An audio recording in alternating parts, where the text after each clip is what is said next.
সম্প্রতি ক্ষমতাচ্যুত সাবেক প্রধানমন্ত্রী শেখ হাসিনার একটি অডিও ক্লিপ ভাইরাল হয়েছে।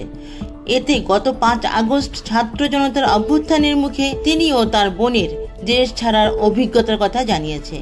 আওয়ামী লীগের অফিসিয়াল ফেসবুক পেজেও অডিও ক্লিপটি পোস্ট করা হয়েছে। এতে শেখ হাসিনা বলেছেন, মাত্র 20 থেকে 25 মিনিটের ব্যবধানে মৃত্যুর হাত থেকে রক্ষা পেয়েছি আমরা। তবে এনডিটিভি ভাইরাল হওয়া শেখ হাসিনার অডিও ক্লিপটির সত্যতা যাচাই করতে পারেনি। অডিও ক্লিপে কান্না জড়িত কণ্ঠে শেখ হাসিনা বলেন, মাত্র 20 থেকে 25 মিনিটের ব্যবধানে মৃত্যুর হাত থেকে রক্ষা পেয়েছি আমরা। আমি 21 আগস্টের হামলা থেকে বেঁচেছি, কোটালীপাড়ার বোমা হামলা থেকেও বেঁচেছি, 5 আগস্টের হামলা থেকেও বেঁচেছি। নিশ্চয়ই আল্লাহর ইচ্ছা ছিল, নয়তো আমি এবার বাঁচতাম না। তিনি আরো বলেন, তারা যেভাবে প্ল্যান করেছিল আমাকে হত্যা করার জন্য, সেটা পরবর্তীতে আপনারা দেখেছেন। তবুও এটা আল্লাহর একটা রহমত। আল্লাহ আমাকে দিয়ে আরো কিছু কাজ করাতে চান বলেই হয়তো আমি এখনো বেঁচে আছি। যদিও আমার খুব কষ্ট হচ্ছে, আমি আমার দেশ ছাড়া, ঘর ছাড়া, তারা আমার সবকিছু জ্বালিয়ে পুড়িয়ে দিয়েছে। গত 5 আগস্ট ছাত্র জনতার অভ্যুত্থানের মুখে সাবেক প্রধানমন্ত্রী শেখ হাসিনা ও তার বোন শেখ রেহানা ভারতে আশ্রয় নেন। এরপর থেকে